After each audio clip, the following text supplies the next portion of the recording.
Mesdames, Messieurs, bonsoir, bienvenue pour cette édition. Tout d'abord, ce message adressé par le président de la République à son Altesse Salman bin Abdelaziz Al Saoud, roi du Royaume d'Arabie Saoudite. Altesse, c'est avec une grande tristesse que j'ai appris le décès de son Altesse le roi Abdallah Al Saoud, gardien des 2 saintes mosquées.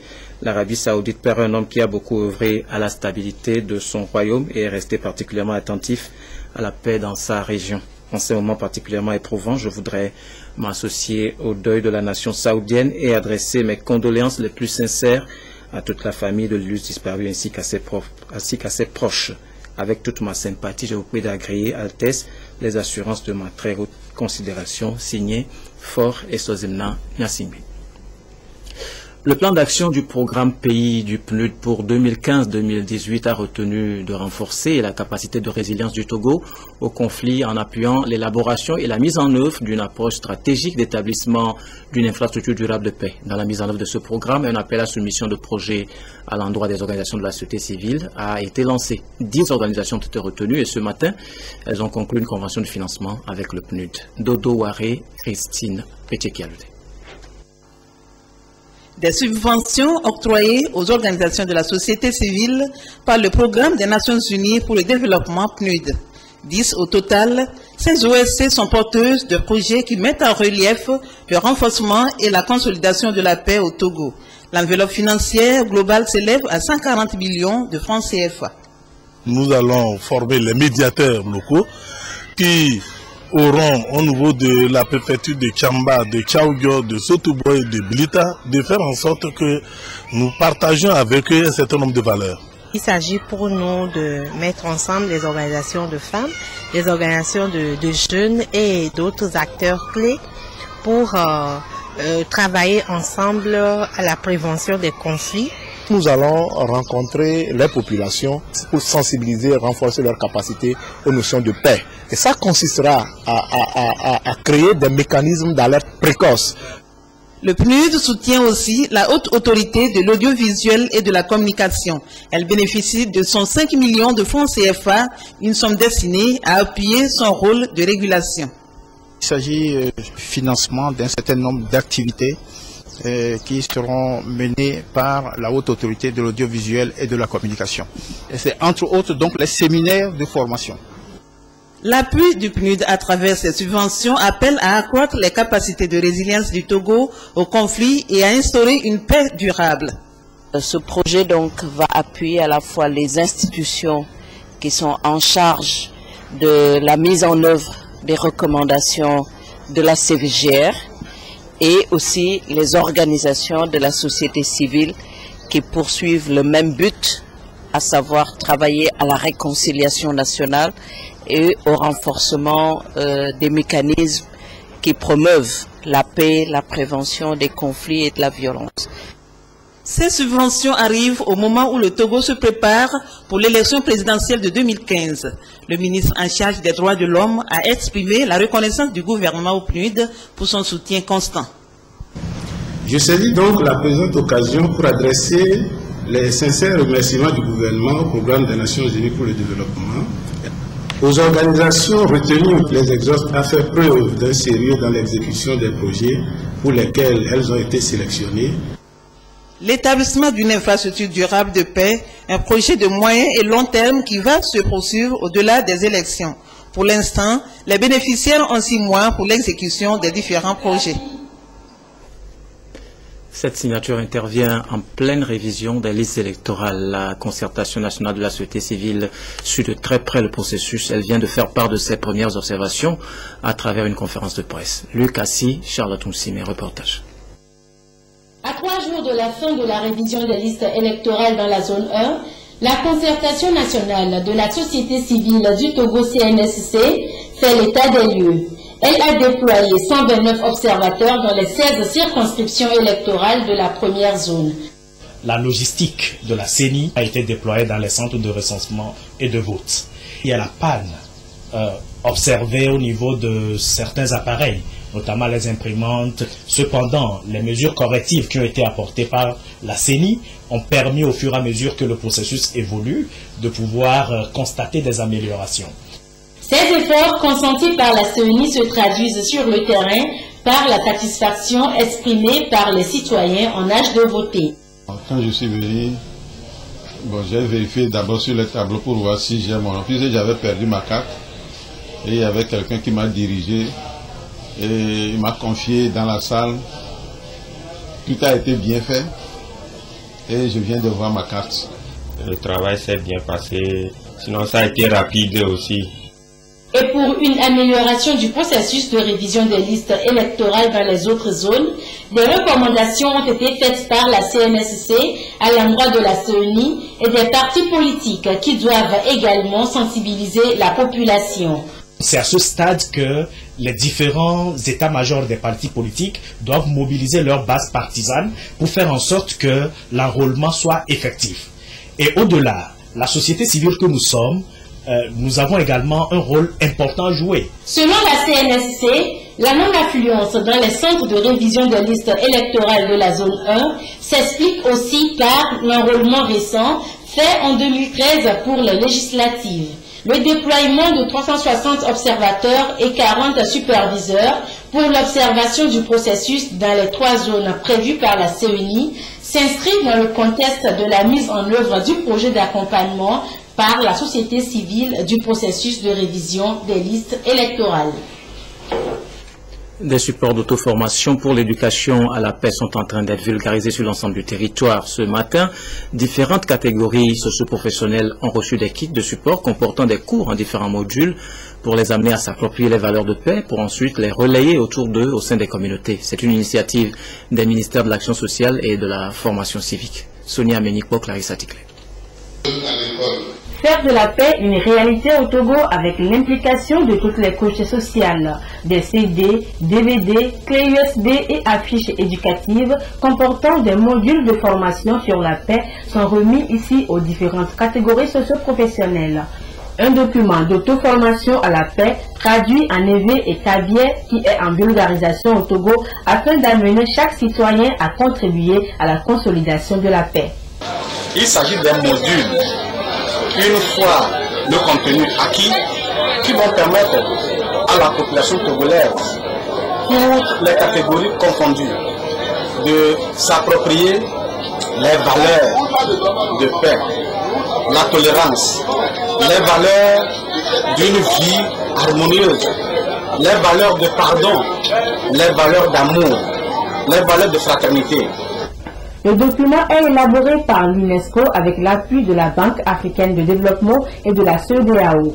Les ministères en charge de la formation civique et de l'action sociale sont chargés de la vulgarisation du cours qui comporte 7 modules, tous axés sur la paix.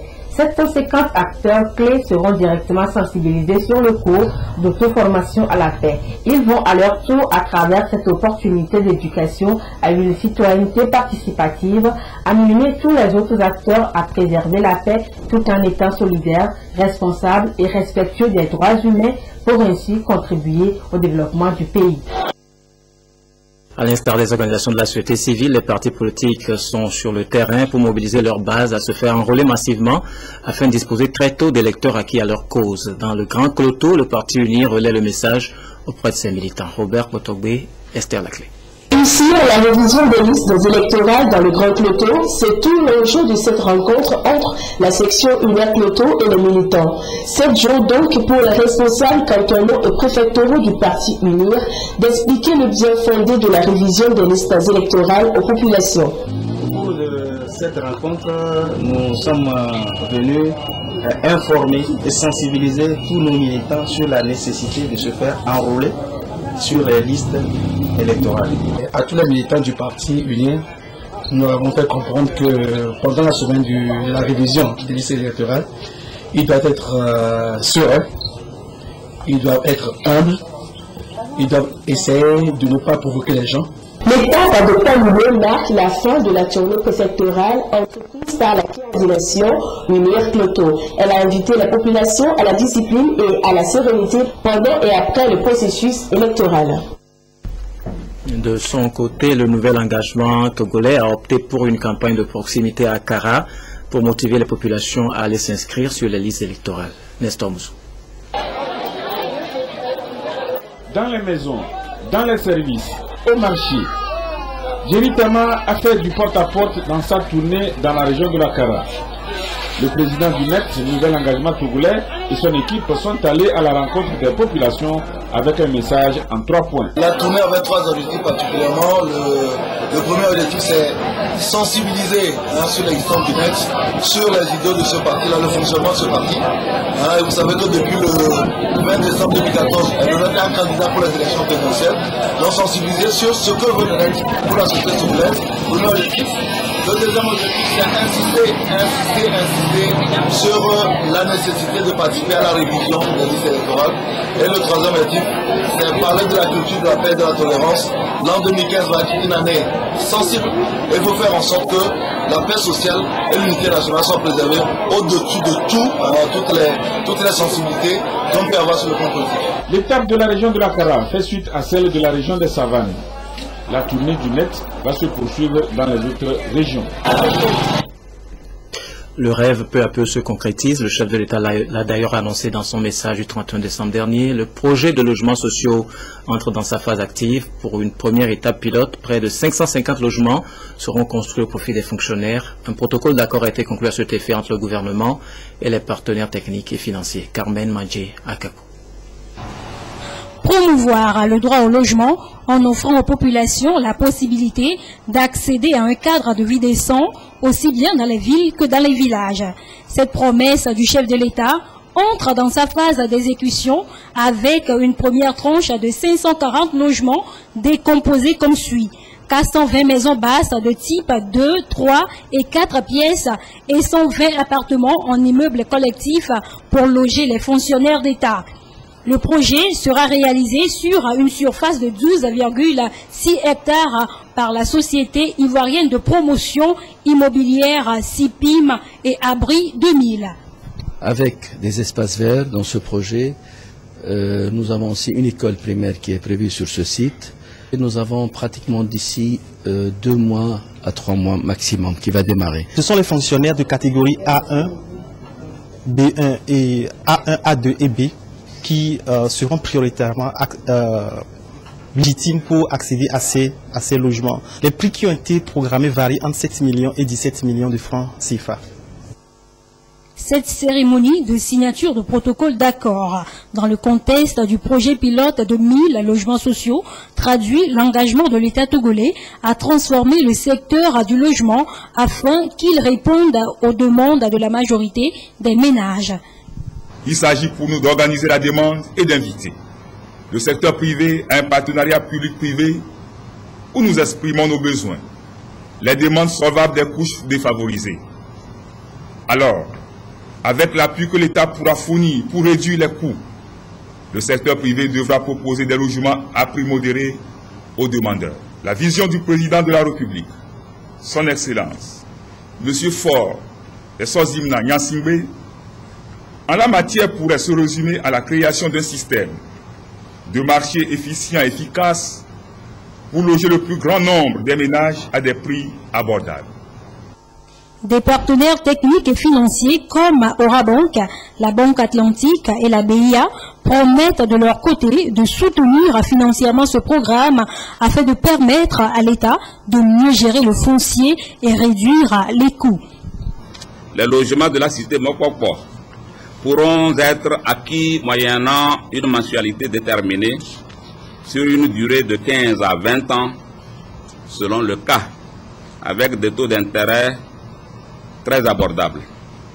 De plus, aucun apport initial ne sera exigé pour le logement social. Des mécanismes rigoureux seront établis pour assurer la transparence et l'égalité des chances dans l'accès. La Société ivoirienne de promotion immobilière promet de livrer le chantier d'ici à 2018. Le site, qui se situe non loin du lycée d'Adido Gomé, est dénommé Cité Mokoko. Des concertations sont en cours pour lancer d'autres projets du genre dans d'autres villes et villages du Togo. Le 26 janvier prochain sera célébrée la 62e édition de la Journée internationale de la douane. Le thème retenu cette année est axé sur la gestion coordonnée des frontières, une démarche participative pour tous les acteurs concernés au Togo. Plusieurs activités sont inscrites à l'agenda de cette célébration afin de faire passer le message pour l'amélioration de l'efficacité des services aux frontières. Prudence Zissou.